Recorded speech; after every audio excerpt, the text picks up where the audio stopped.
এই দেখো, এটা পায়ের গোড়ালি বানাবো। আর কি বলো তো, এর আগে তোমাদের সিঙ্গেল চেন দেখিয়েছিলাম, তো এটা ডবল চেন ডিজাইন হবে। তো এটা আছে কত বলো তো, 13 ইঞ্চি।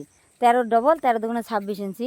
তো আমি ইচ্ছা করেই 2 ইঞ্চি কম এনেছি। কেন বলো তো, একটা জিনিস কি, আর সমান সমান দিলে না পায়ের গোড়ালিতে খুব লাগে, তাই এক এক পাশে আমি 1 ইঞ্চি করে কম দেবো, তাই একটু কম এনেছি। তো এই দেখো, আমি বাড়তি কাপড়টা তো রাখাই আছে, তোমরা জানোই। তো বাড়তি কাপড়টা ধরে আমি সেলাই করে নিচ্ছি। নিচটায় দেখো একদম মাপে মাপে বসিয়েছি। ওই দেখো, ওইটুকু ভাঁজ করলে গোড়ালির অ্যাকুরেট মাপ এসে যাবে। তো যেটুকু গোড়ালি বানাতে হয় ওইটুকু তো বাড়তি নিতে হয়, এটা তোমরা সবাই জানো।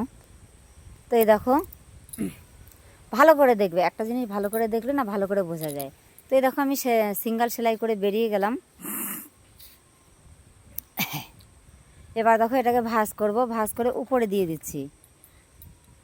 উপরের একদম মাথায় মাথায় সেলাই দেবো, টান টান করে ধরে। কারণ টান যদি কম বেশি হয় তাহলে এবড়ো থেবড়ো হয়ে যাবে আর কাপড়টা কম বেশি হয়ে যাবে। তো দেখো, নিচটা দেখে নিলাম, কারণ এর আগে সেলাই খারাপ হচ্ছিলো, তো এখন সেলাইটা ঠিকই আছে, অসুবিধা নেই। তো দেখো, মাথা দিয়ে আমি সেলাই দিচ্ছি।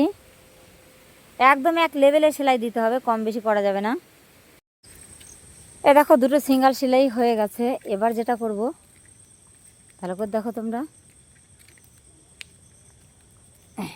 এবার উল্টিয়ে নিলাম। দেখো, উল্টিয়ে এই মাথা দিয়ে সেলাই দেবো একটা। তার মানে দুই পাশে এখন আমার দুটো সেলাই হলো, এই সেলাইটা হলে। তো দুটো সেলাই আমার দেওয়া হয়ে গেল।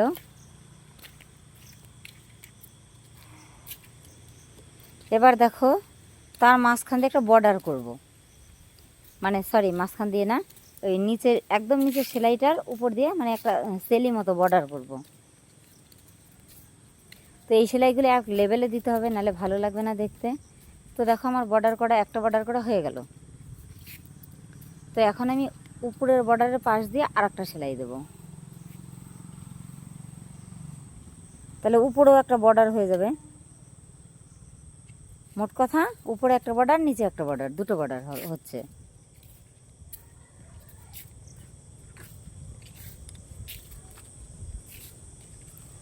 তো দুটো বর্ডারই আমার অলরেডি হয়ে গেছে। এখন হচ্ছে মেন কাজটা। মেন কাজ হচ্ছে কি বলো তো, মাঝখান দিয়ে যে চেলি ডিজাইনটা হবে। তো ওই দেখো, সেলাই এখানে বাদ পড়ে গেছিলো, তো সেটুকু মেকআপ করে নিলাম।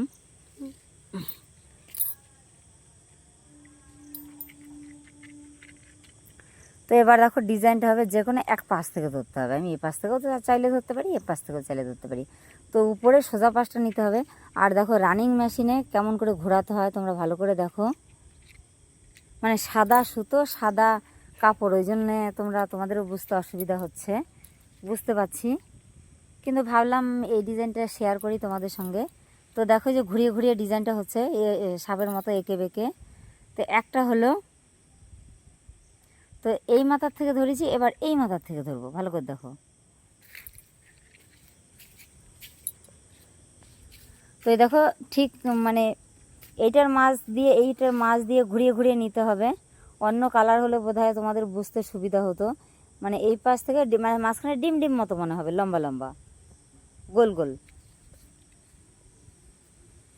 তো দেখো, ডিজাইনটা তোমাদের একটু দেখিয়ে নিই।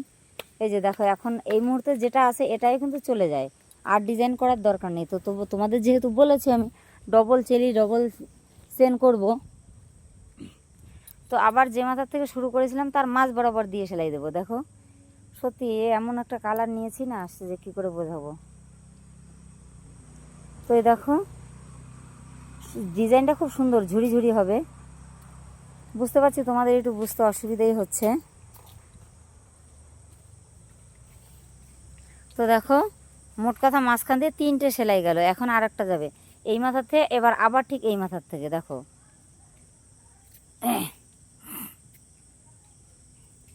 আমি চেষ্টা করছি তোমাদের ভালো করে বোঝানোর, কিন্তু এমনই একটা কালার কমিউনিকেশনটা ঠিক হয়নি। তো দেখো, এটাও ঠিক একইভাবে ঘুরিয়ে ঘুরিয়ে নিতে হবে। তো সেলাইয়ের মাঝখান দিয়ে সেলাইয়ের মাঝখান দিয়ে সেলাই, ডিজাইনটাও সেই ঘুরিয়ে ঘুরিয়ে করতে হবে।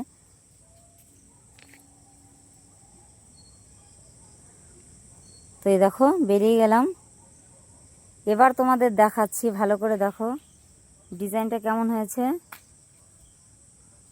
এইবার দেখো এই যে ডিজাইনটা কত সুন্দর হয়েছে, দেখো এখন ভালো করে বোঝা যাচ্ছে।